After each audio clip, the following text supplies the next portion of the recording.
Good morning. At this time, will sergeants please start their recordings? PC recording good. Thank you. Call recording rolling.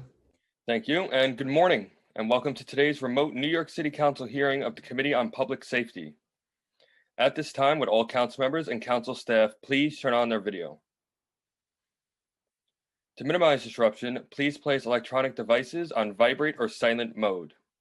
If you wish to submit testimony, you may do so at testimony@council.nyc.gov. Once again, that is testimony@council.nyc.gov. Thank you, Chair Adams. We are ready to begin.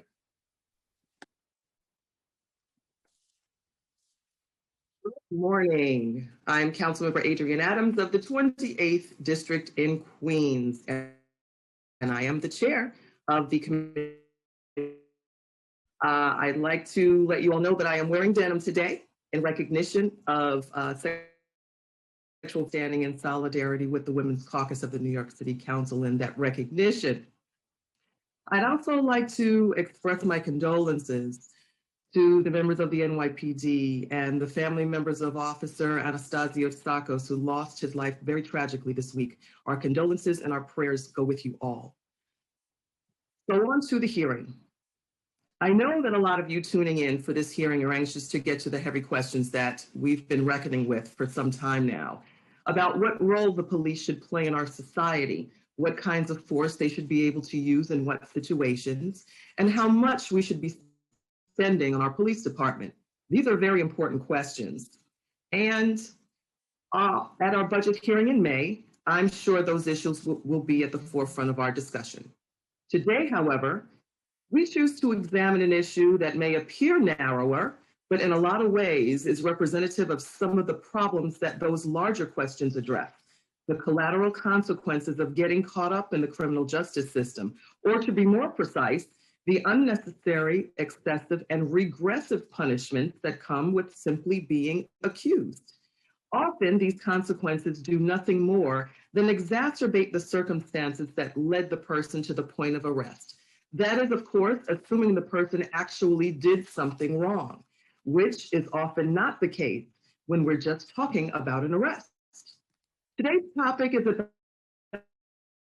about what happened in connection with an arrest. And I want to make sure right up front that nobody is saying that officers are doing anything other than what they're told to do. This is not an issue of accountability for individual officers, but it is a policy issue.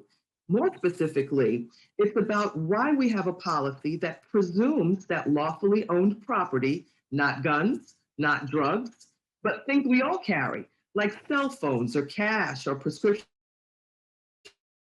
medication, even when the overwhelming majority of these items have nothing at all to do with a criminal case. Under the rules of the City of New York, if an officer designates a cell phone as arrest evidence, the individual who was arrested has to jump through a number of bureaucratic hurdles that can take weeks to resolve, all while the person is unable to contact loved ones, attend school virtually, participate in online programming, communicate with employers, meet with therapists, all the necessities of life. What's more, they're unable to access all of the things stored in their phones that we now all rely on having at our fingertips. This problem is particularly pressing for our young people during COVID, when much of their education and almost all of their daily life is dependent on their ability to log into websites from their phones. So why is it set up this way? Why does the NYPD voucher and keep phones as a matter of course? Why isn't the burden on the prosecutor to affirm that there is a clear connection with a criminal case before the property can be withheld by the police? Our tendency toward take first and figure out if we need it later is simply unjust, and it has caused many other problems in the past. Stop and frisk was a presumption that evidence of crime might be in people's pockets. Bail reform efforts targeted the presumption that you need to lock people up first and ask about whether that's necessary later. If DAs really think that crucial evidence is on someone's phone, they can get a search warrant and search the phone. But more often than not, they don't. And instead, a necessary lifeline is taken away for people who haven't been arrested, which, let's be clear, is still typically poor people of color. So maybe it's time to reevaluate how we do this. I'm sure there are cases where a phone is relevant evidence, or where a district attorney might want to get a search warrant to search personal property, and there should certainly be a process for that. But given the constitutional issues here, it's time to make keeping people's property, especially cell phones, and especially cell phones that belong to juveniles, the exception rather than the norm.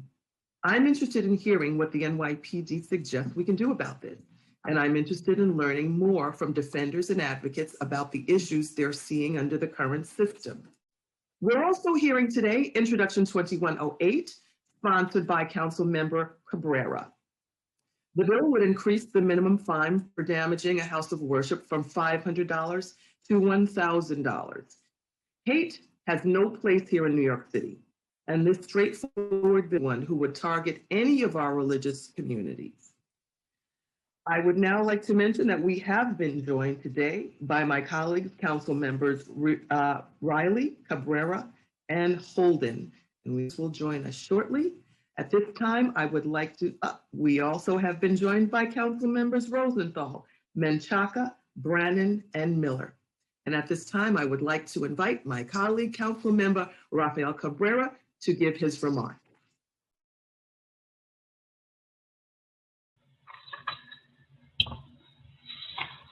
Can you hear me? Yes, we can. Okay, thank you. Thank you so much.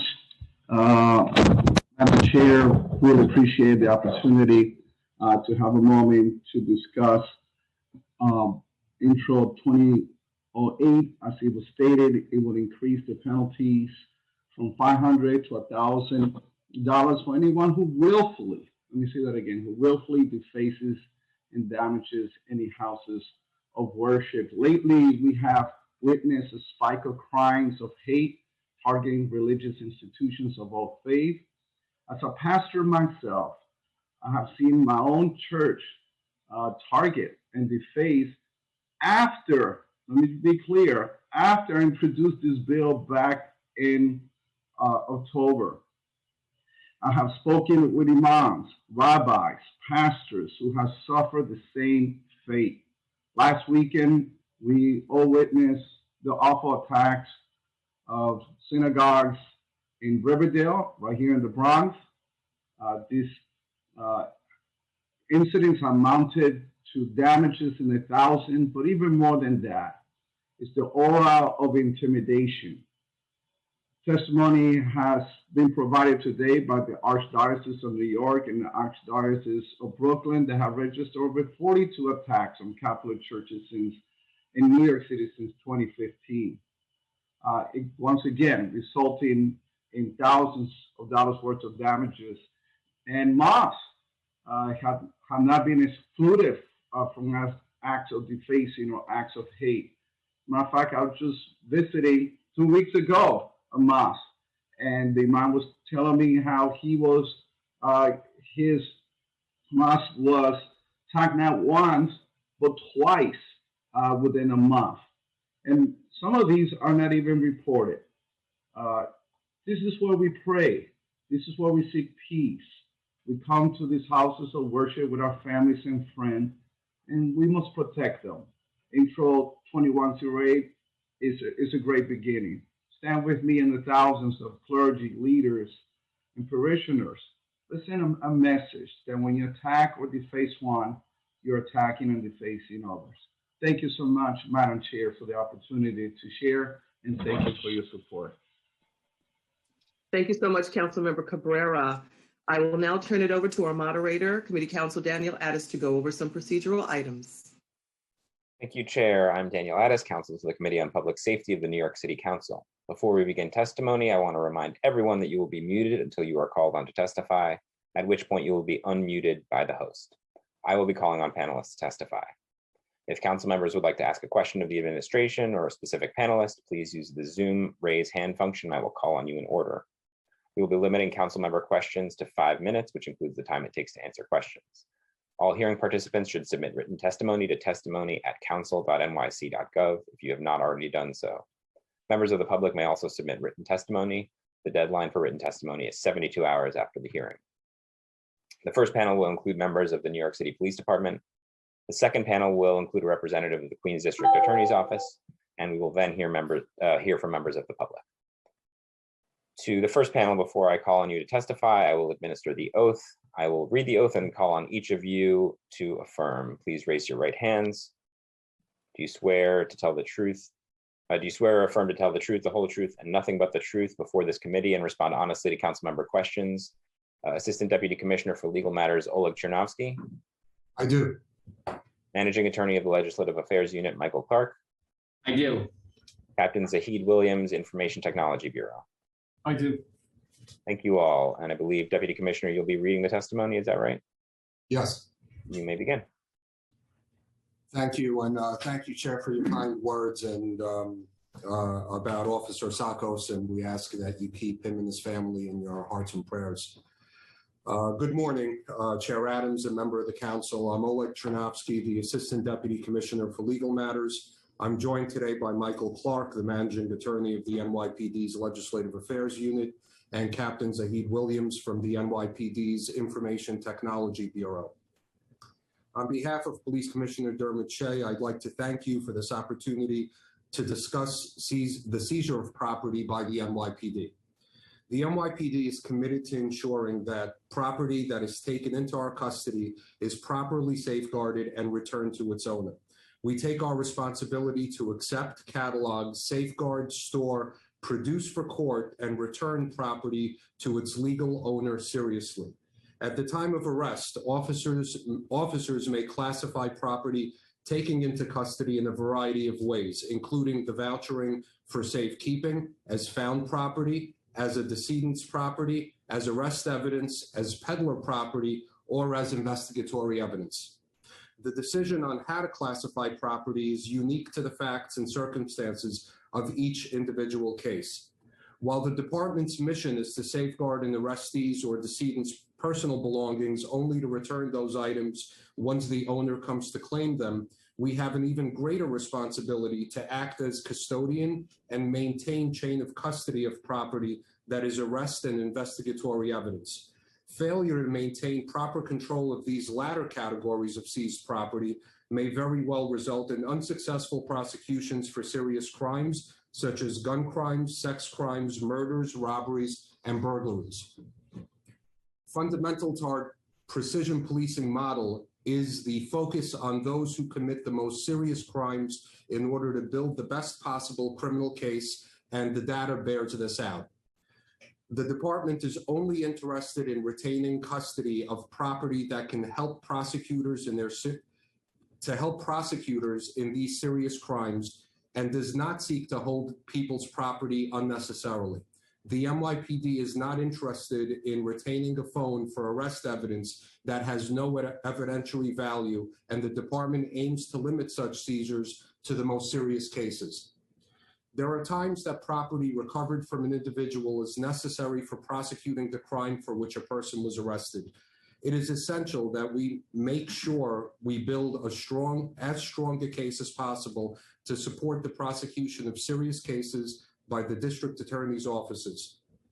Cell phones in particular have become an integral tool in building these criminal cases. These devices contain significant amounts of information that can help prosecutors prove the case beyond a reasonable doubt. Seizing these devices allows officers to ensure that data contained on the phone is neither lost nor erased, without the assistant district attorney being able to determine whether and to what extent valuable evidence can be utilized. It is important to note that the police department cannot simply search a phone because it has been vouchered. An investigator may look at the exterior of a phone, but officers do not have the legal right to access the contents of the phone without a probable cause warrant signed by a judge or consent of the owner of the property. It would be improper to access it otherwise, and any evidence would be suppressed by a judge. In 2020, the NYPD vouchered roughly 55,000 cell phones. Of those, the NYPD vouchered phones as arrest evidence or investigatory evidence approximately 28% of the time, or 15,462 phones. 35,436 phones were vouchered for safekeeping, and roughly 3,661 were vouchered as either found property or decedent's property.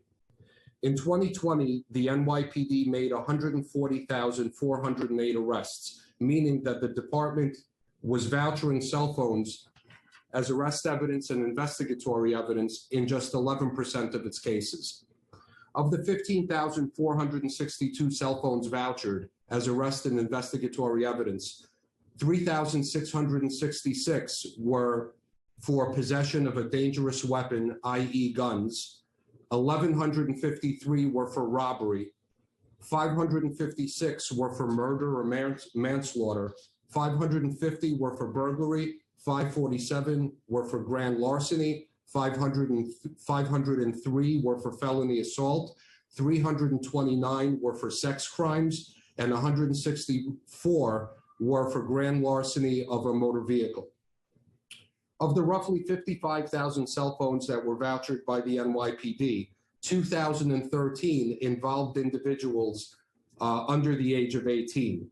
A little more than half, or 1,068, were vouchered as arrest or investigatory evidence.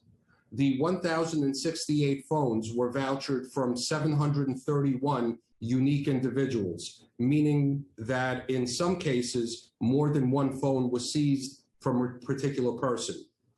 Of the 1,068 cell phones that were vouchered as arrest or investigatory evidence from juveniles, over 90% were evidence in serious felony cases.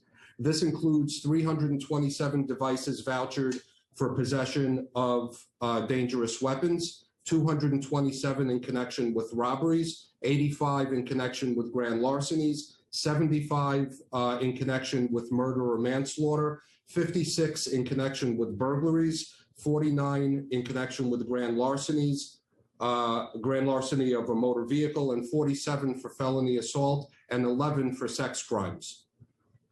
When property is vouchered for safekeeping, an individual merely needs identification and the voucher to retrieve the property.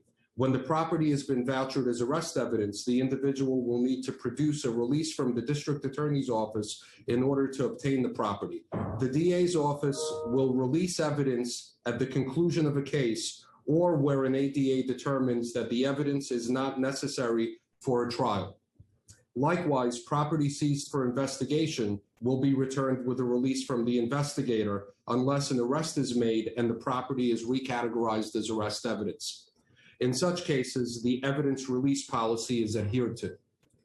The NYPD seeks to make retrieval of an individual's property as easy and seamless as possible. Instructions to retrieve property are included in English and Spanish with every voucher. Additionally, instructions can be found on the NYPD's website and can be translated into more than 100 languages. Moreover, individuals can call 311 to find out the procedure for retrieving their property. Thank you for the opportunity to speak with you today, and we'll be happy to answer any questions you may have. Thank you so much. Before we get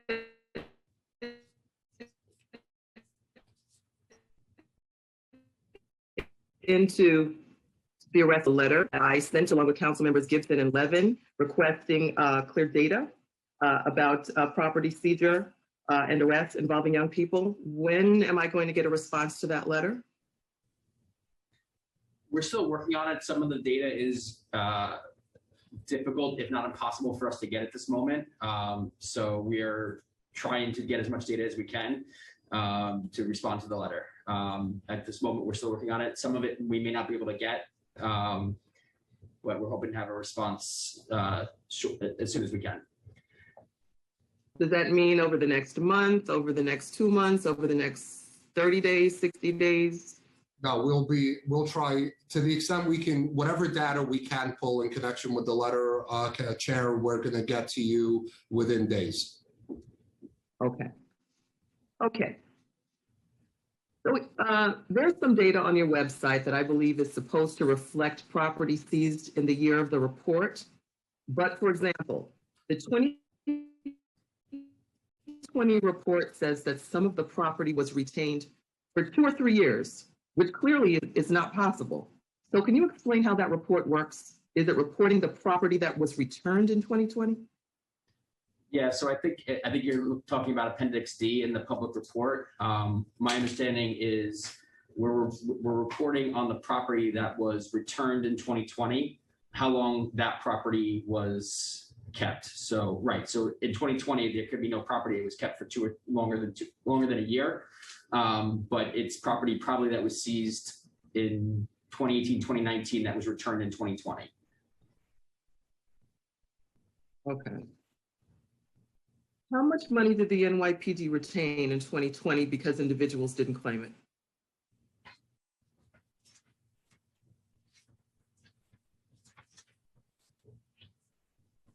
Councilmember, while Mike is getting the numbers that you're asking for, I think it's important to talk about the process of one seizing property, for example, for safekeeping, which is going to be most of the dollar amount that you're talking about, and the process for getting it back.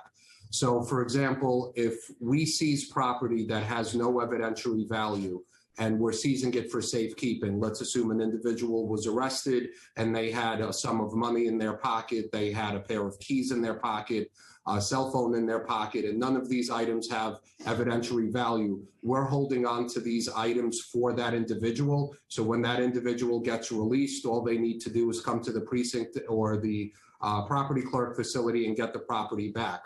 To the extent that an individual, and this is property vouchered as safekeeping, to the extent the individual doesn't come forward and doesn't retrieve the property, that property effectively stays on the books or stays on the shelf. Ultimately, over time, the property becomes city property. None of these items, whether the city takes possession of the property and it's auctioned off, or in the form of money that over a certain amount of time it just becomes city property pursuant to law, none of that property goes to the NYPD. It goes to the city's general fund. With that said, we make every effort to return that money. So even if the individual, it's a lot easier when it comes to money, because it's not like you're auctioning off money like a piece of property. So if an individual comes even beyond the dates that are prescribed in law to retrieve their property, we make every effort to connect that individual with the money that was seized and return it to them. And then the overall amount of currency that was retained, because no person retrieved it, was about a little under $6 million between the five boroughs. And again, that's not property that was seized in 2020. It could have been property seized over many years before that. It's just, it was converted in 2020 because nobody came to retrieve it. But that's not to say if somebody comes forward at a later date, we're not going to make every effort to connect them with that money. So that's still a problem. We're talking about somewhere around $6 million or so that's retained, taken mostly from poor Black and brown New Yorkers because they don't know how to get their stuff back. So that's a problem. The report also shows that most evidence that's returned to people is returned within 6 months. But when you're talking about cell phones, cash, medication, there's a huge difference between a couple of days versus 6 months. So do you have any more specific data within that 6-month period about how long it takes for people to get their stuff back when they ask for it? We're just trying to understand the system. Sure. So, I mean, I think the best way to describe it is, let's take a look at the process, right? From the moment the property is vouchered until let's hope that it's retrieved by the individual it's vouchered from. So if we're vouchering property, and again, depending on the category it's vouchered in, would probably, dictate the length of time that it's seized. But let's use the simplest one, which is safekeeping. If we seize your property as safekeeping, generally that happens when we arrest an individual. That person, the moment they're released, can come right to the precinct and retrieve that property. If their identification is vouchered in the voucher, we will look into the voucher to identify them, because what they need to retrieve the property is identification and a voucher number, right? So we'll be able, so in the case where your ID is actually vouchered and it's in the voucher, we'd be able to look at the voucher, at the property bag, and see if that's you. We'd be able to identify you and return it to you. You can come there within 24 hours and get it. I mean, it's really up to the individual to show up and get it. Now, every precinct has a property room.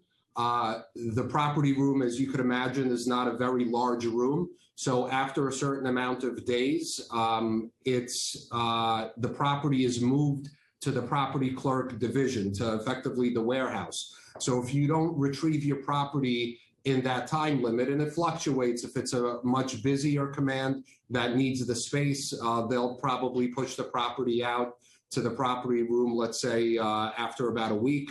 And the slower commands that aren't in dire need of the space, maybe the property will be in that command's property room a little longer.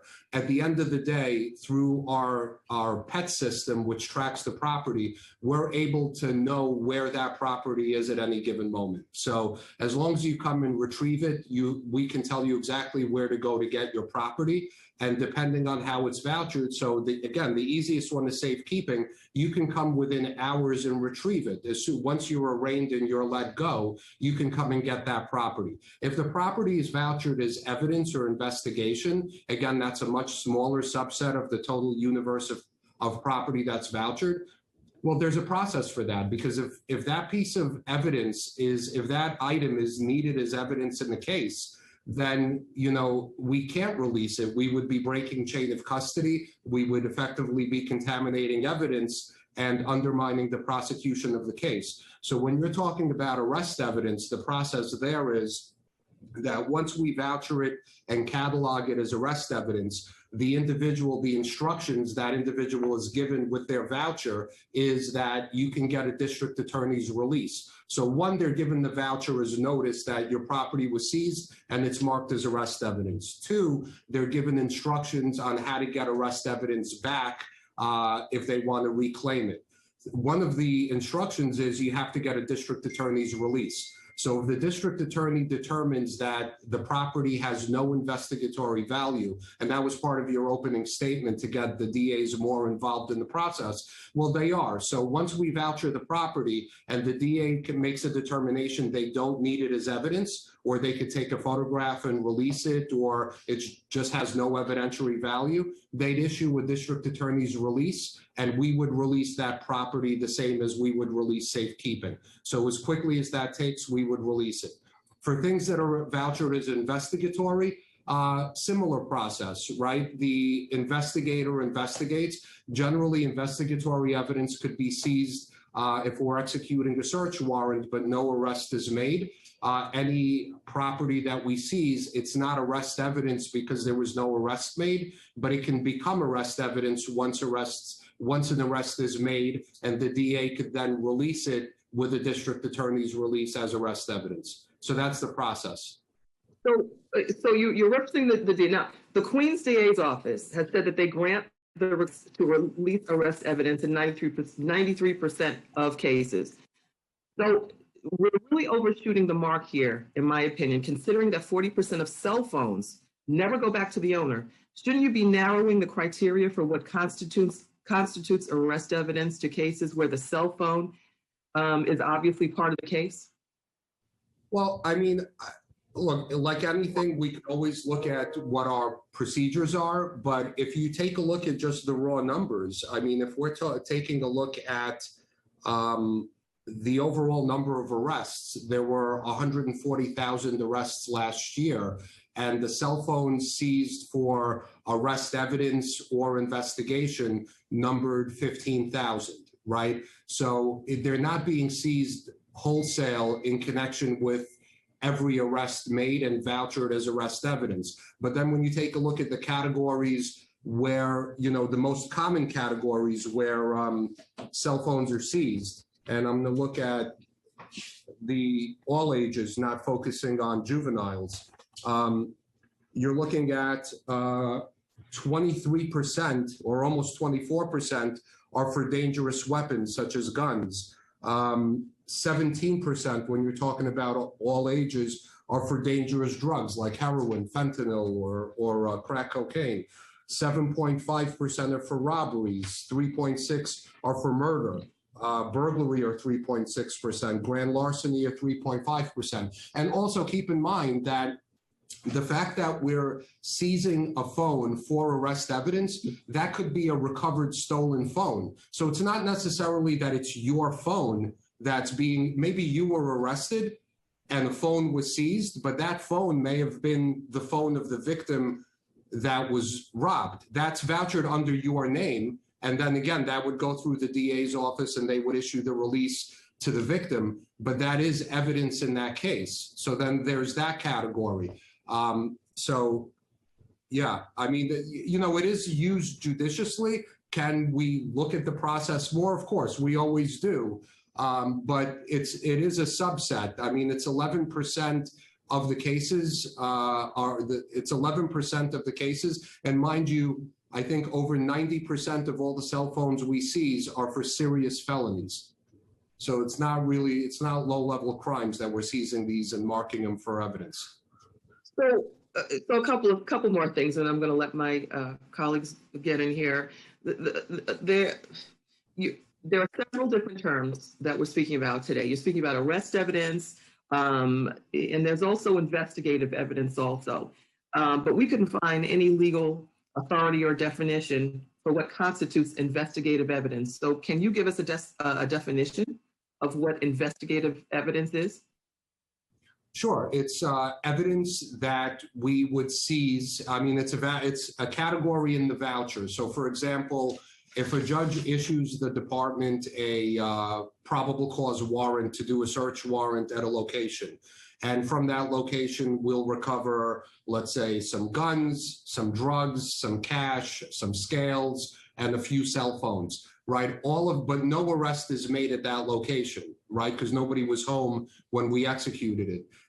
All of that property, from guns down to cash and cell phones, would be vouchered as investigatory evidence. Now, that property would ultimately be converted to arrest evidence once an arrest is made, but you can't call it arrest evidence if no arrest was made at that moment. It's called investigatory evidence. So what's my legal recourse? If you arrest me and take my cell phone, what's my legal recourse if you deem something of mine as investigative evidence?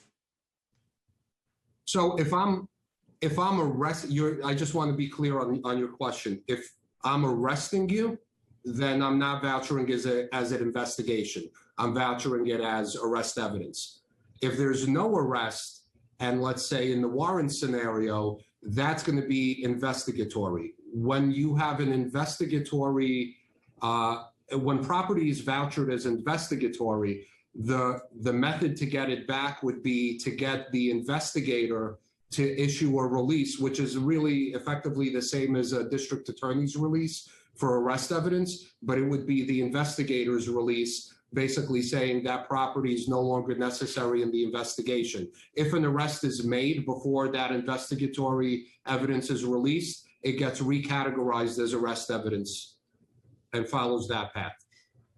All right. So let's turn it around a little bit and take a look at internal oversight, right? When an officer takes property from someone who's arrested, are there any internal oversight mechanisms to ensure that everything is above board?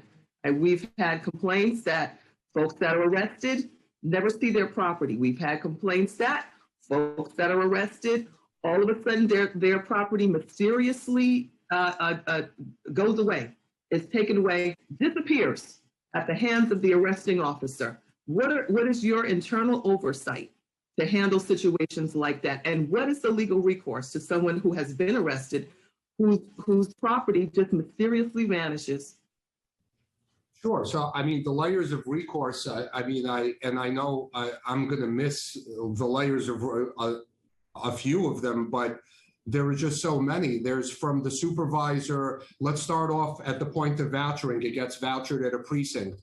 There are supervisors, whether it be a sergeant, lieutenant, all the way up to the precinct CO that has the oversight of property and the vouchering process right there at command. When the property gets transferred, there's oversight mechanisms of property in the property division. There's Internal Affairs Bureau that does effectively audits and checks to see if they actually will put somebody. We have these mechanisms where Internal Affairs will put an Internal Affairs undercover to test the system, to be arrested and to have their property seized to see if it gets vouchered properly. Right. So it's, they stage an arrest and do integrity tests of police officers. And that's yet another process. And I'm sure I'm missing a lot of these. We have our data integrity unit. We have, what's the unit? I'm forgetting. Quality Assurance Division, which is a whole division that's set up to monitor, among other things, the vouchering of property. But in terms of recourse, somebody clearly has a civil right of action if they're claiming that the department took their property and they never got it back, or that property was damaged while the department was the custodian of that property. They have civil recourse. Okay, I think we're going to deal with that probably at another time, because I think there are several layers of this onion to be peeled back regarding this particular issue. I'd like to know or specifically what the mechanisms are specifically. That cash goes where it's supposed to go and not where it's supposed to go. What happens? What are the internal checks and balances that you have in place to make sure that officers aren't abusing their authority when it comes to personal property and other things of value they might recover in a search? I'd like to hear very, very specifically what the NYPD does about that.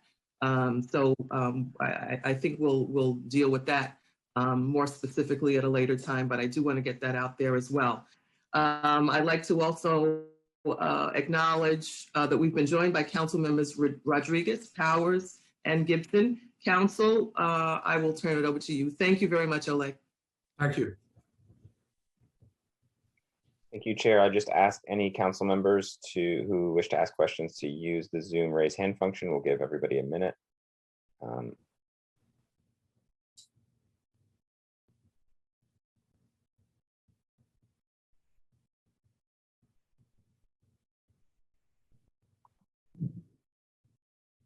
Do we have any council members who would like to ask questions?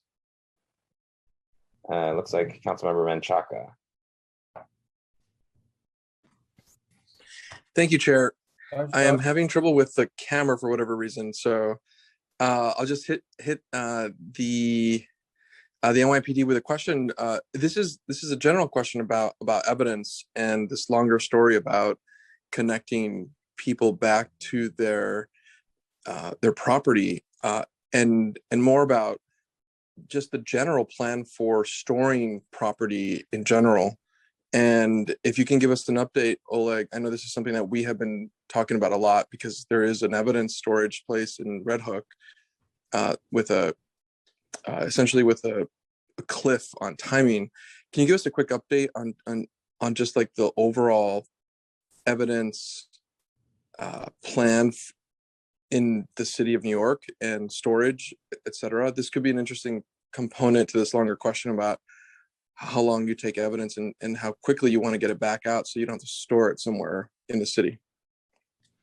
Sure. I mean, I'll be honest with you. I'll have to do a little digging on the status of Red Hook. I know we had worked on it over a year ago pre-pandemic, so I'll get status there. But I mean, I'd be lying to you if I didn't tell you that the overall larger picture of storing of property has taken a massive setback because there was a plan and was funded to have a one facility rather than have these number of facilities around the city that was going to be used to store. It was going to be the single property storage facility for the department. but that facility was defunded in the last budget. So, and we'd also had a problem with the ULIP. The landlord didn't want to wait as long as it took to get through the process. So we lost it. So we are still working on that. I know on the Red Hook facility, we have maybe 8 years left on the approved lease, maybe 7. I don't remember the exact time we extended it. So that is part of the discussion, is trying to modernize all our property storage and tracking systems to get into a new era where some of the stuff will be a lot easier for us to report out and store. But like I always said, we have to, on this specific project, we'll have to go back and find out a little bit more where we stand. Okay. Yeah. Well, and it's really not just the Red Hook, but I think this larger question about storage and the ever growing concern that you all have in where to store things. And with this community pressure, I think the chair's onto something in terms of how we just get people back their stuff as soon as possible, so that it's like a logistics issue, separate and apart from the social justice issue and getting Black and brown people their property. Let's get it back to them. And this could be a nice little pressure point that can inform this bigger discussion. So I'll follow up with you on all the rest of that stuff. Thank you. Sure. Thank you, Chair. We'll have no opposition from us. I mean, look, it takes resources for us to store property that we're capable of giving back. I mean, we're not talking about the smaller universe of arrest evidence or investigatory evidence that has a value in the criminal prosecution. But even that, once the DA releases it, the turnaround time of individuals actually picking up arrest evidence is, it's folks are running back and retrieving their property within hours, even though they're able to do that. So I mean, we don't have a vested interest in holding on to property for protracted amount of times. We would like to relinquish it as soon as possible. And in fact, our property clerk tells me that every day. They want to get it out as soon as possible. Okay. Well, Chair, I'd like to work with you on this as someone who holds a property evidence location in the district. Thank you, Chair. Thank you, Councilmember Menchaca, and we will definitely get together on that. I don't think there are any other questions for my colleagues, so I'll just wrap up with this. To me, the system, I mean, it's been explained by you all pretty easily, but to me, it's very problematic. We've got an issue with checks and balances. We've got issues when, folks go to pick up their property. What happens if the property clerk says no? They have to get permission from the DA. So, why do we have to have a system where tens of thousands of people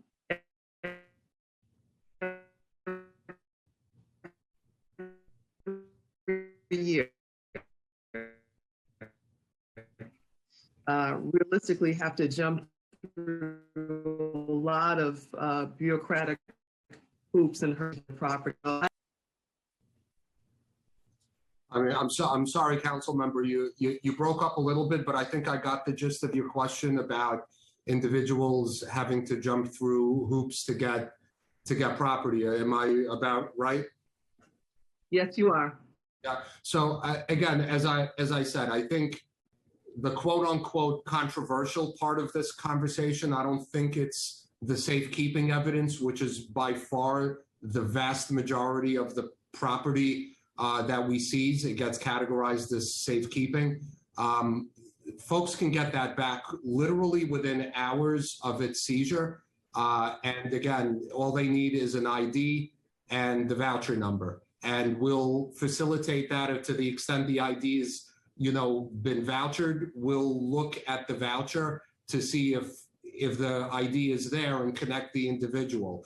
I mean, we offer different points where the process of retrieving that evidence is explained, whether it's on the voucher that's given to the individual, whether it's through 311, it's in different languages to make it easier. It's on our website.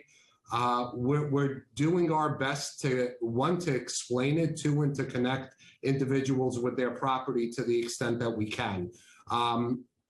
Again, when it comes to arrest evidence and investigatory evidence, really, it comes down to chain of custody. I mean, and we cannot relinquish evidence. I mean, I don't think anybody at this hearing is in favor in any way of undermining or compromising a prosecution for a serious offense. And mind you, over 90% of the cell phones, if we're focusing on cell phones, over 90% of the cell phones we seize and mark as arrest evidence or investigation are for serious felonies. You know, whether it be homicide or guns or robberies or burglaries. These are major, major crimes that it's in all of our collective best interest to have as strong of a prosecution as possible, not to have any evidence escape or get contaminated. But we have, again, there is a process in place. One, the individual is made aware of what they need to do to get it back. Their attorney is given an inventory list of the property that was seized from their client. So not only is the client, the defendant, given a voucher that has this explanation, but the defense lawyer is given as part of the discovery process a list of property that was seized or vouchered from their client. And as they're in contact with the prosecutor at every stage during the prosecution. So as long as the prosecutor releases it and says we don't need it as evidence, we facilitate the return of that property. We don't have a vested interest in holding on to it if it has no investigatory value.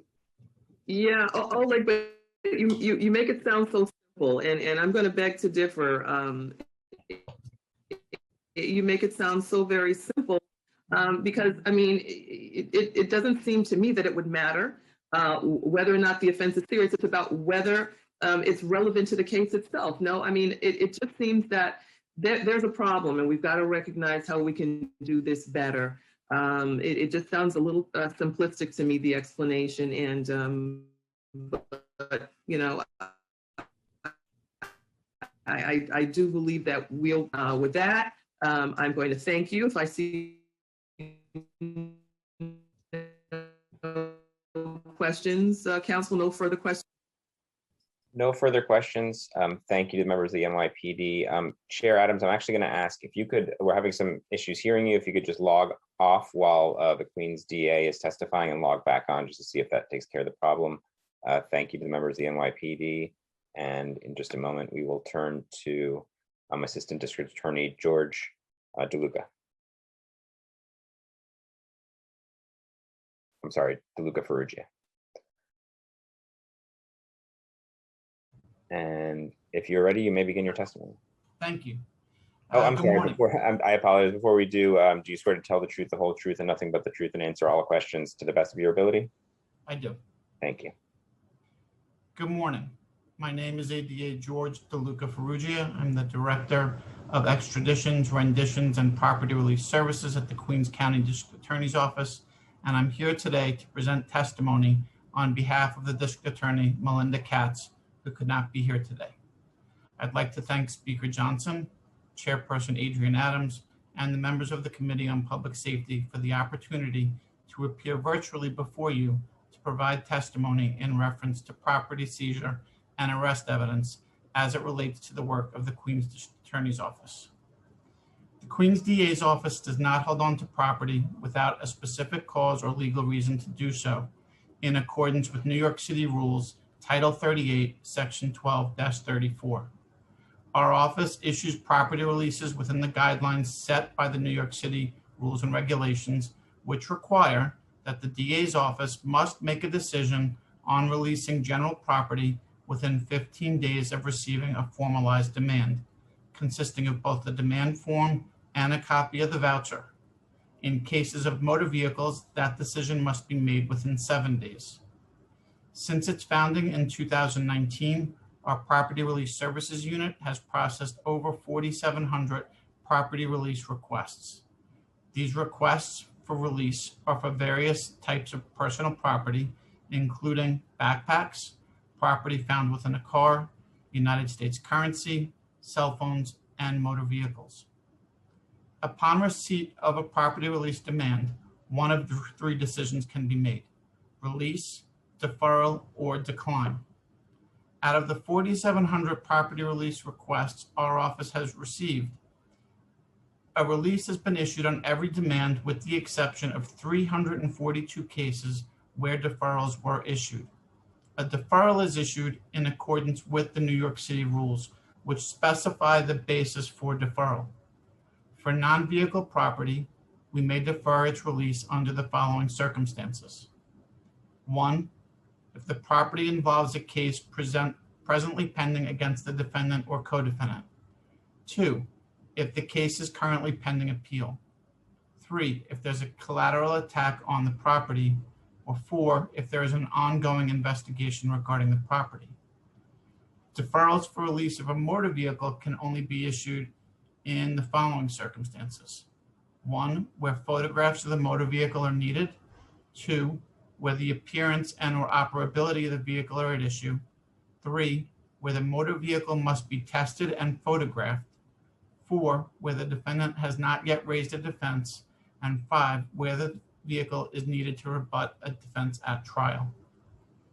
The Queens DA Property Release Unit notifies a claimant of the decision to defer release via email and regular mail. This notification includes the basis for the deferral and advises the claimant of the appeals process and their right to file an appeal. Of the 342 instances where property release was deferred, 64 of those involved cell phones. Since 2019, 64 appeals, and that's not a mistake, it's just a coincidence, of 64 appeals of our decision to defer releases have been filed by the claimant seeking a supervisor's review of the deferral. Of those 64 appeals of our decision to defer release, which have been filed, only 4 remain in deferral status. In addition, since its inception, there have been 265 separate demands for which we have declined to release property. Declines to release are often due to the fact that the property is contraband. This includes weapons, forged instruments, stolen property, or other proceeds of the crime. In addition, release may be declined if the property has been forfeited by agreement at the time of plea. In each of these instances, the claimant is mailed and emailed a letter explaining the basis for the decline. If a forfeiture agreement had been entered into, a copy of that agreement is usually sent to the claimant along with the decline letter. Oftentimes, an issue may come up during the release process where the invoiced property will be categorized as investigatory. Any question regarding the classification of vouchered property has to be directed to the NYPD. Our office has no control over the designation of property. When possible, we do have the assigned ADA reach out to the vouchering officer in an attempt to get them to reclassify the property. Our property releases indicate that our office no longer needs the property for trial. Once we issue that release, it is up to the NYPD to release the property. Any other holds on such property have nothing to do with our office. Once we issue a release, we have no control over what is done with the property and would direct anyone with questions to the NYPD regarding those issues. The biggest issue here is property marked for forfeiture. In those cases, we direct claimants to the NYPD Civil Enforcement Unit. Finally, throughout the pandemic, our Property Release Services Unit has continued to process every demand that has come in. Statutorily, we have 15 days on non-vehicle demands and 7 days on vehicle demands to make a determination on a release once the demand is finalized, and all of the paperwork necessary to process the demand has been received. In an effort to streamline the process for those who are seeking return of the property, our office, in conjunction with the NYPD, specifically with the Queens Property Clerk's Office, has set up a system by which the releases are sent directly to the NYPD Property Clerk. Once that has happened, an email is sent to the requester advising them of the release. The District Attorney's Office does not have jurisdiction to handle any requests to release property associated with the arrest of a juvenile. Juvenile arrests are handled in family court and prosecuted by New York City Corporation Counsel. I thank you for the opportunity to appear before you today, and I look forward to working with you and your staff on this important issue. Thank you very, very much, Mr. DeLuca Farrugia. Thank you. I guess my first question of reviewing retained property could be automatic.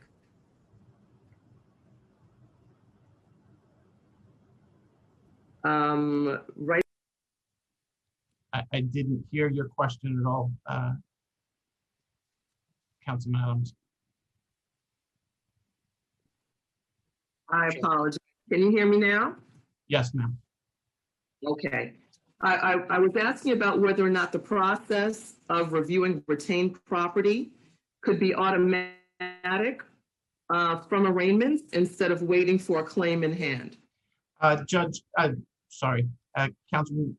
that's not possible because the case has to actually be assigned to an assistant who has to review the case file and make a determination as to what property is needed for the purposes of trial and what property is not needed for purposes of trial. And obviously, that's not possible at the arraignment since, you know, we're just having processed the complaint. I see. What percentage of cell phones vouchered by the NYPD do you move search warrants for? I can tell you that in calendar year 2020, the office obtained search warrants on somewhere between 100 and 150 phones. And I think if you give us a few days, I think we can give you a concrete number on that. But between 100 and 150 warrants were obtained for cell phones that were recovered. Do you have any idea how many phones are actually kept if cases are dismissed? I guess I'm not clear. You're asking if where a demand has been made, any case where there's been disposition, the phones will get released upon demand. Okay. So you're saying that in every case where a case that is dismissed, those phones are immediately given back to the individual? I'm saying if they've made a demand for the property to be released, we immediately process them and release the property. If they had previously made a demand and that demand had been deferred based upon one of the reasons I stated earlier, then once the case is resolved, whether it's through plea or disposition or dismissal where the item is no longer needed, the release will be issued immediately. Do you know how many DA release requests are received within a year? Hold on, I can give you the number for 2020.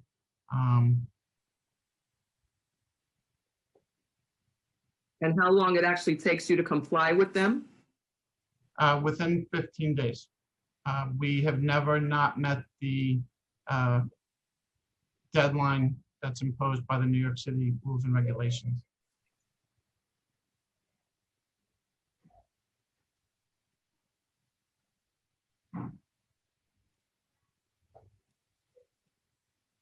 In calendar year 2020, we received a total of 3,089 demands.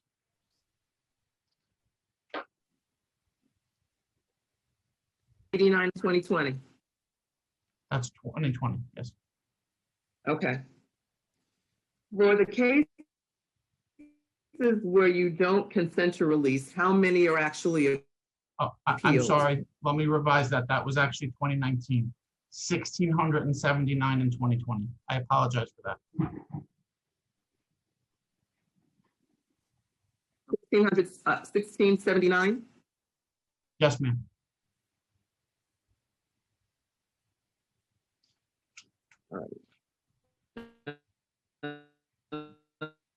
And then my follow-up question was how, and then for those that are not consented to release on, how many are actually appealed? The total number of appeals filed in 2020 were 7. 7. Okay. Okay. And apart from a release form, do you ask for a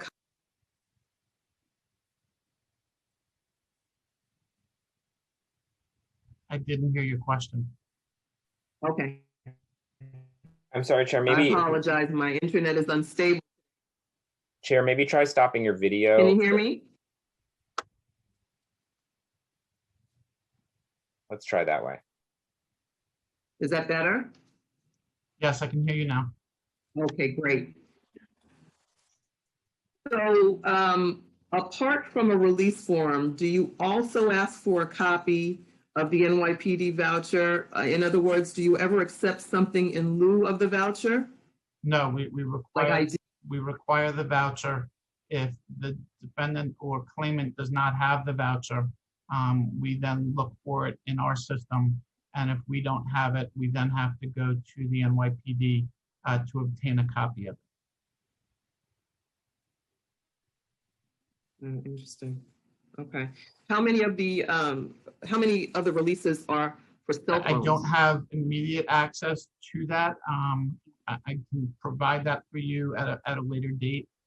We'd have to run a report to obtain that, and we have not been able to get that as of today. Okay. I think I'm gonna stop here, council, and go to my colleagues' questions. We have a few council members here to ask if anyone wants to ask questions. You use the Zoom raise hand function. If not, we will turn to the public.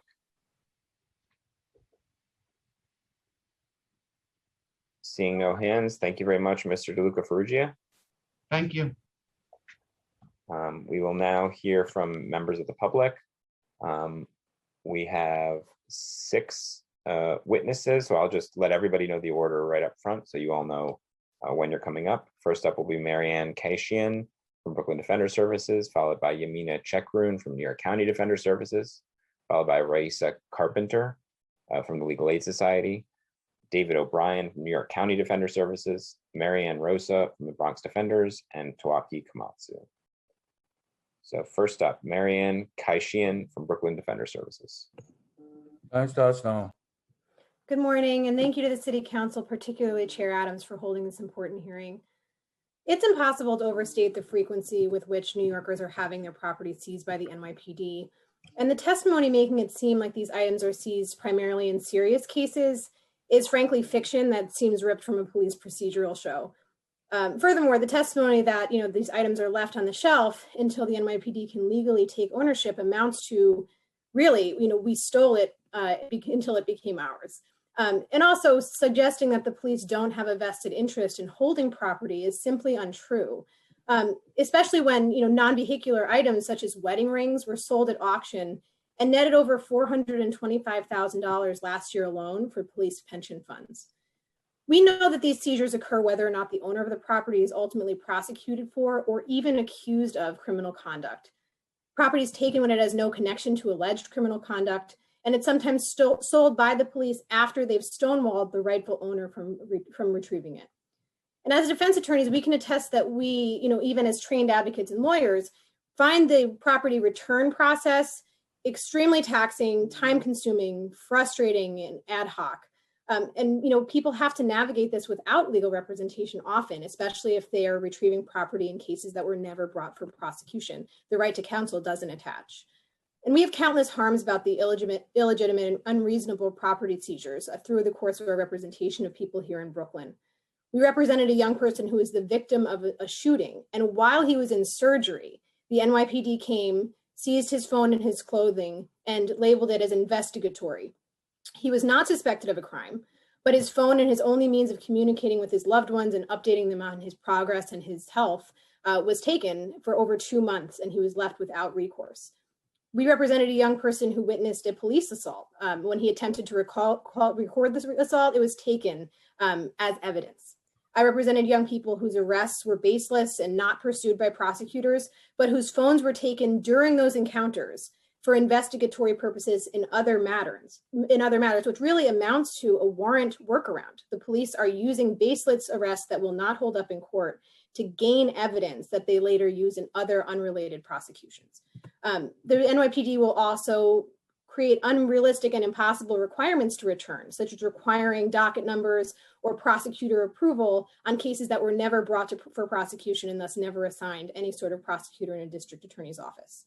And the impacts of this are real, and I'm sure that other speakers will speak to this, but we're living in a time when virtual school is happening, virtual work is happening. We have only limited ways of connecting with our friends and loved ones. And so taking people's technology, especially for young people, is incredibly isolating and damaging. We also represented a mom whose car was seized as a result of her son's arrest.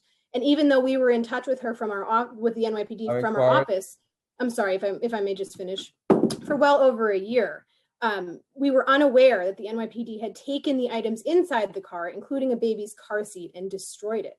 And the current rules allow this.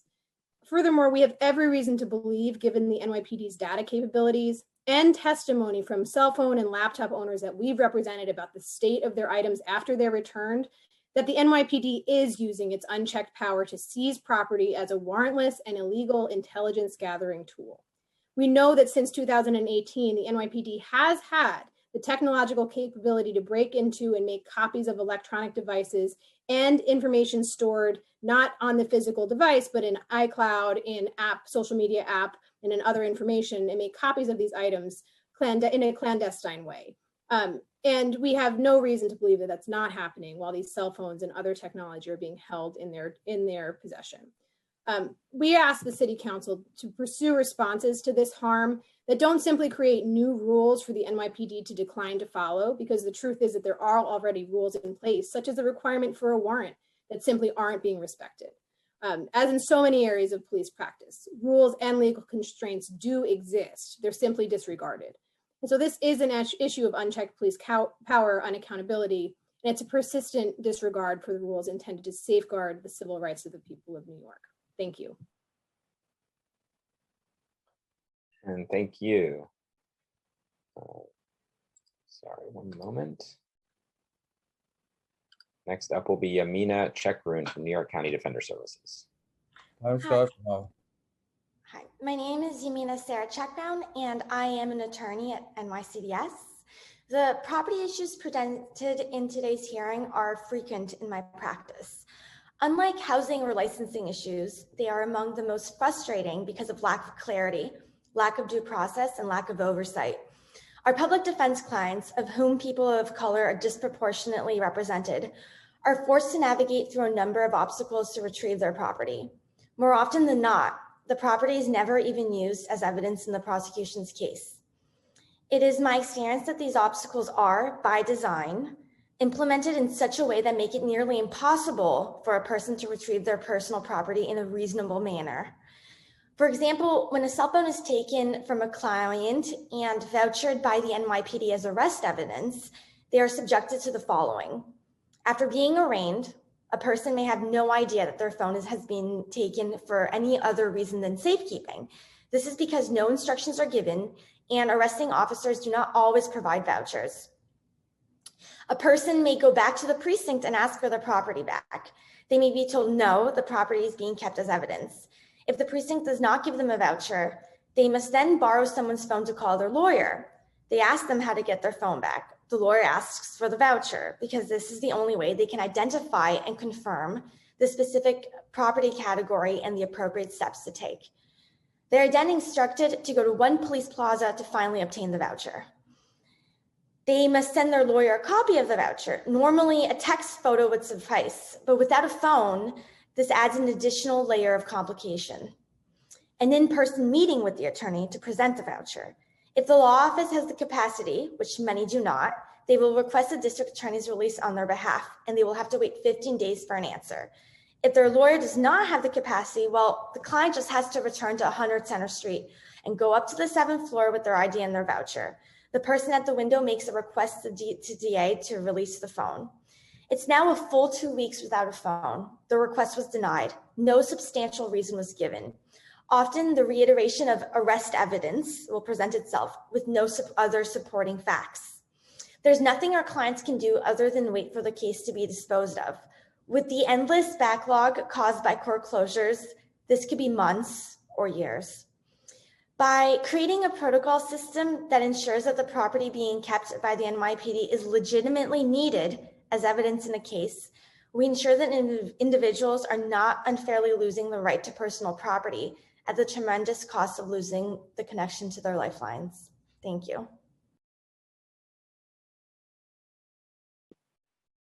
Thank you for your testimony. Next up will be Raisa Carpenter from the Legal Aid Society. Time starts now. Good morning. My name is Raisa Carpenter. I'm a staff attorney with the Legal Aid Society's criminal defense practice, where I represent people who are arrested and prosecuted in Brooklyn. Whenever a person is arrested by the NYPD, regardless of how minor the offense, the person is searched. And during the course of that search, property is seized. Our clients have their cell phones seized, as well as identification, money, cars, and countless other items that they need to navigate life in New York City. Property seizure should be short-term and primarily for safekeeping. After a person is released from custody, all of their property should be returned. Unfortunately, that is not happening. Instead, NYPD officers seize any property they can and broadly categorize it in a way that allows for long-term retention, often for months and in some cases years, by saying that it may be contraband or evidence of a crime, classifications that there is often no justification for. NYPD's operating assumption seems to be that any potentially valuable property, any phone, any money, even petty cash, recovered from someone who's been arrested must have been obtained through illicit means. We urge you to reject that assumption. You have heard many stories about the devastating impact that property seizure has on people's lives and how this practice perpetuates the trauma and terror that people experience at the hands of the NYPD every single day. Our clients are seized on the street, arrested, searched, have their property confiscated, and then they're placed in holding cells, shackled in central booking, processed through the court system, and they're finally released, only to discover that their phone, identification, and money, all tools of survival, may be held by police and prosecutors indefinitely. The result is that our clients struggle to communicate with friends and family, further struggle to pay rent, buy groceries, complete their jobs or education programs, schedule and attend medical appointments, and even to attend future remote court appearances. In 2013, then Justice Neil Gorsuch asked the following question: what, after all, is reasonable about police seizing an individual's property on the ground that it potentially contains relevant evidence, and then simply neglecting for months or years to search that property to determine whether it really does hold relevant evidence needed for trial or is totally irrelevant to the investigation and should be returned to its rightful owner? On behalf of thousands of our clients, our answer to Justice Gorsuch's question is nothing. Nothing is reasonable about the practice of arbitrary and indefinite retention of property essential to modern life. And right now, our clients have no legal recourse to get their property back.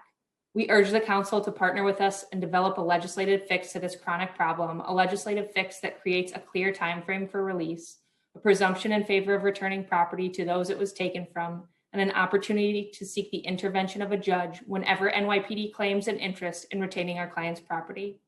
Thank you for shedding light on this unacceptable practice. We look forward to working with you. Thank you. Next up will be David O'Brien from New York County Defender Services. Time starts now. Good morning. Thank you for having me here today. My name is David O'Brien, and I'm a trial attorney with the Juvenile Defense Unit at New York County Defender Services. My unit represents raised-to-age children in felony cases in both Supreme and Family Court. I'm here to testify on an issue that's of utmost importance: the confiscation of our clients' cell phones by the NYPD, which occur as a matter of course when they are arrested. The vast majority of court appearances in New York City are occurring virtually. If a child does not appear in court, a warrant can be issued. Our clients are also often required to participate in programming as part of their cases, which are occurring virtually as well. Participation often determines whether a child will earn youthful offender treatment and avoid a lifelong felony record, or whether a child is permitted to remain in the community at all. In some cases, of course, a phone is legitimate arrest evidence. And in those cases, it makes sense that the NYPD and prosecutors would need it for a limited period of time. These scenarios represent a fraction of the cases we see where our clients lose their phone to the police, often permanently. Despite previous representations made in this hearing, phones are routinely held indefinitely as arrest evidence when there is no discernible connection to the case. In these cases, The seriousness of the allegations are irrelevant to this injustice. Just because charges are serious does not magically turn the phone into evidence. It's a fishing expedition at best. Other testimony you've heard today backs this up. ADA DeLuca Ferrugia testified that his office, the Queens District Attorney, requested search warrants for 150 phones in 2019, while the NYPD's own data says that in that borough alone, over 16,500 phones were vouchered. And citywide that year, the number was over 92,000. We spend hours on the phone trying to figure out where our clients' phones are and how we can get them back. It's a wild goose chase that almost always comes up empty-handed. Without a phone, young people cannot log into their court appearances. They also cannot call their attorneys, their probation officers, the programs they're mandated to attend, remote therapy sessions they're required to complete, or conduct court-ordered curfew checks. If parents stay home to work so that their child can use their phone, they lose money to support their family and sometimes even put their jobs at risk. Moreover, the vast majority of young people in the system come from low-income families. Often the phone that was confiscated was the only phone the family had, and therefore the entire family is less disconnected. Just recently, a 16-year-old client of ours was arrested in his home and every electronic device in the house was confiscated. And now multiple siblings have no way of logging into remote school. This family has now been floundering for months. For another client, 14 years old, whose case has been pending for almost a year with literally no action from the prosecution, and where there's no apparent connection between the phone and the case, this confiscation is a maddening financial hardship. His mother is in a binding service contract and she continues to pay the phone bill despite not having the phone. She has had to do this through a house fire that destroyed everything she owned and through a hospitalization for COVID, and with no end in sight or any answers about when they will get the phone back. In a time when the phone represents a young person, thank you, I'm almost finished. At a time when a phone represents a young person's entire ability to engage with their family, school, work, and most relevant here, court appearances and obligations, and when cases are dragging on for many months longer than usual, that confiscation is completely unjust and unacceptable. This problem must be tackled immediately. Thank you. Thank you for your testimony. Next up will be Marianne Rosa from Bronx Defenders. Time starts now. Good morning. My name is Marianne Rosa, and I am a legal advocate with the Bronx Defenders Civil Action Practice. Because of a 2017 law requiring the NYPD to disclose information on seized property, the public now has greater awareness of what we as civil public defenders in the Bronx have known for years. That merely for having contact with the criminal justice system can mean lengthy seizure of essential personal property, or it even disappearing permanently into a black hole. Every day, we see the harm of the city's archaic property retrieval procedures on our clients and their families. NYPD seizure of property such as cash, house keys, and cell phones and vehicles leads to temporary homelessness, loss of employment, and inability to meet familial obligations. In the last 12 months, we've assisted clients in almost 500 property cases. Even with the assistance of an advocate, our clients experience months-long delays in retrieving property because of the overly complicated nature of the process. For example, contrary to the NYPD's assertions this morning, we have seen countless cases where an NYPD officer seizes property during an arrest and unlawfully categorizes it as investigatory. There is no specific procedure for how a claimant would request a release from the investigating officer, or what happens if the investigating officer fails to respond to that request at all, or declines to provide a release, even if the criminal case is dismissed. And even the process for property marked as arrest evidence, where the district attorney unilaterally decides whether to retain property, is inadequate. It is unnecessarily complicated and confusing, and other than for vehicles, there is no judicial review. In our written testimony, we also touch on the NYPD's archaic forfeiture program. In sum, the NYPD's practices seem designed to thwart our clients rather than to serve the public. The time for half measures is over. The council should act to end these abusive practices and bring New York City in line with other jurisdictions around the country. This would include repealing and replacing Admin Code 14140 with streamlined, accessible procedures in plain language, requiring a judicial hearing to review the NYPD's designation of property and money as evidence, a process which currently only exists for vehicles, but no other forms of property, abolishing the NYPD's ability to permanently seize property and money as revenue through civil forfeiture under 14140. We urge the council to act now to end the harm that lengthy, unnecessary seizure of personal property can cause, exacerbating the already distressing toll of the COVID-19 pandemic.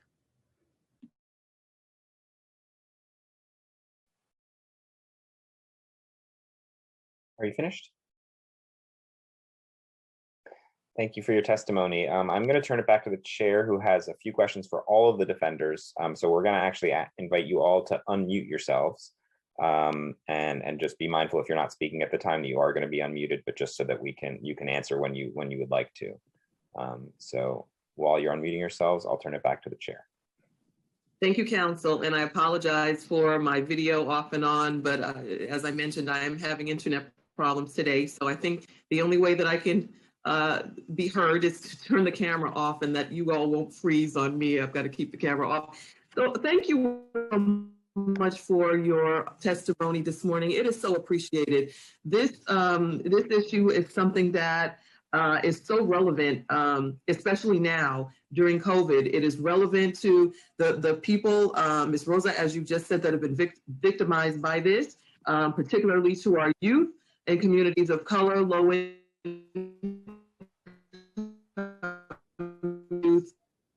to families that depend on this. We've got to do something about it.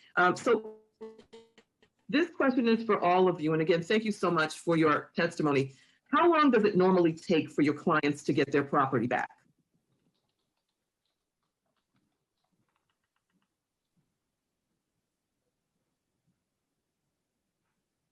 Well, I can speak if no one else wants to go first. I'll put on my video.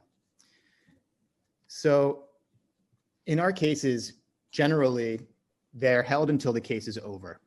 And in the raise the age cases, they start in the youth part of Supreme Court. If they are removed to family court, then the paperwork is transferred to the prosecutors there. But that doesn't mean that any case is filed at that point. And therefore, there's not even a prosecutor available to talk to about consenting to a release of the phone.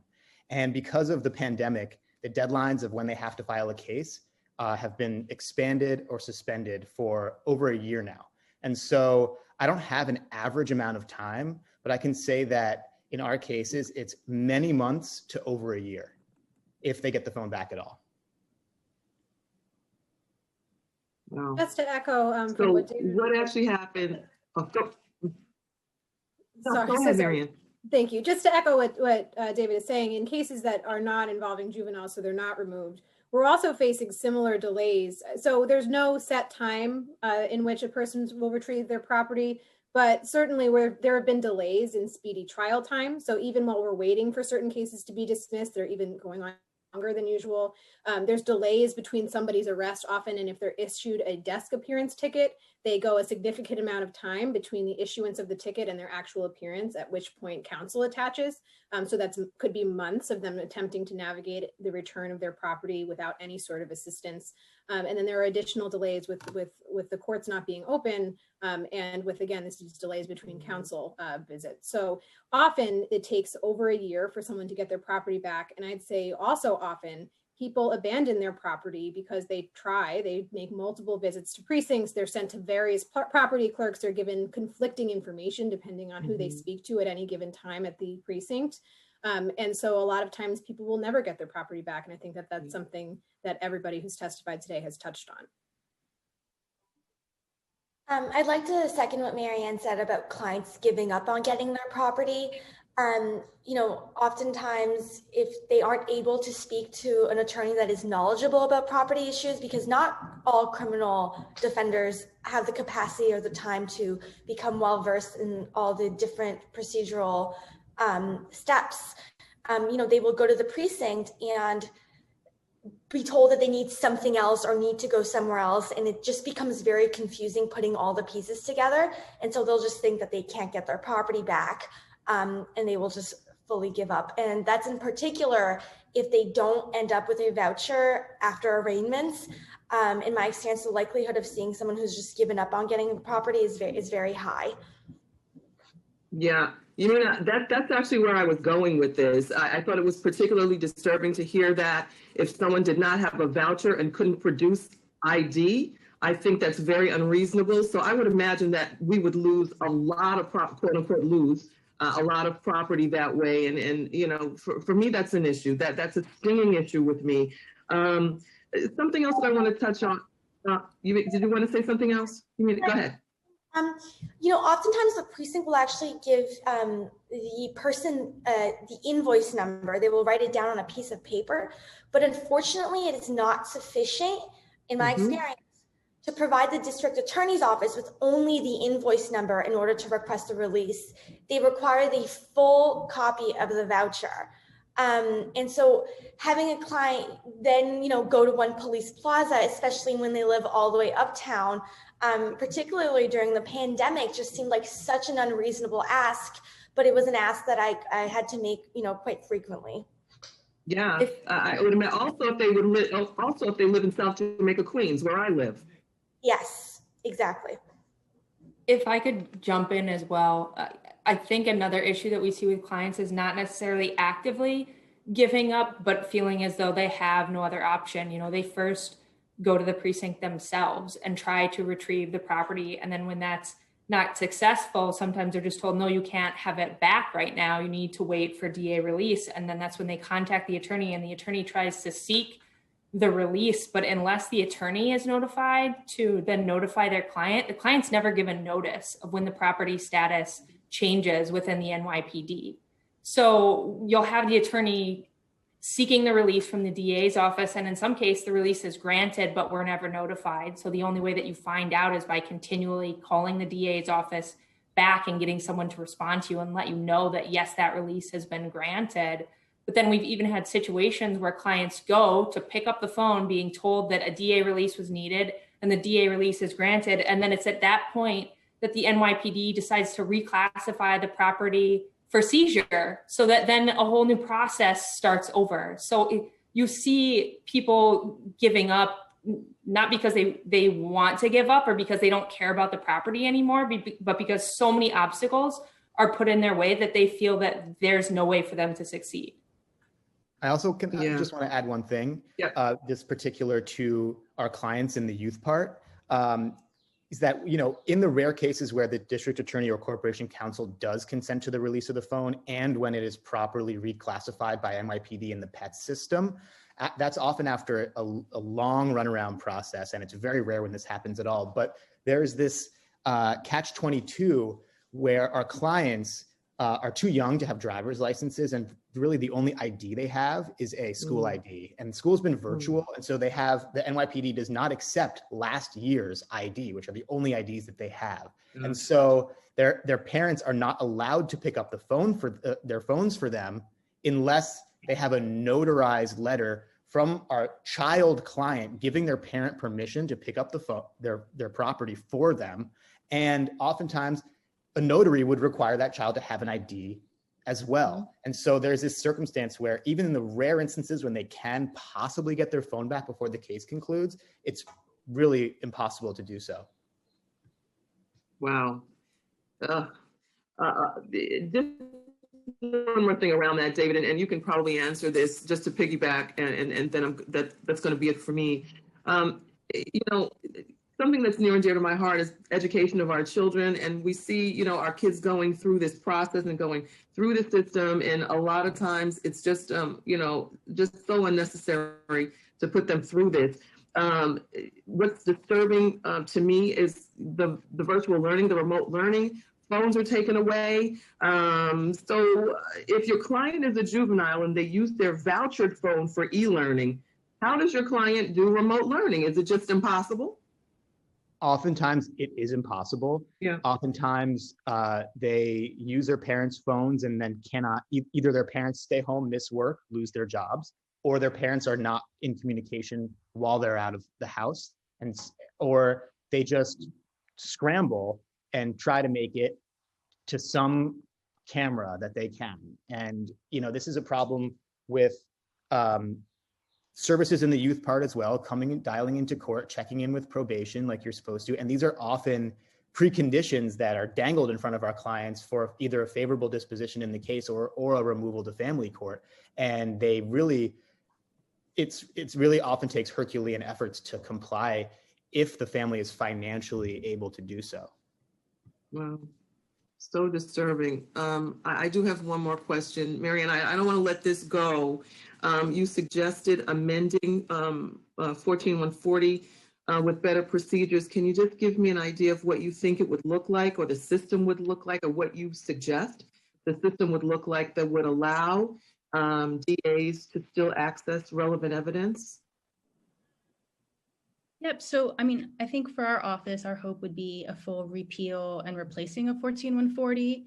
Right now, vehicles that are marked for civil forfeiture or arrest evidence are the only property where there is an attempt at judicial review.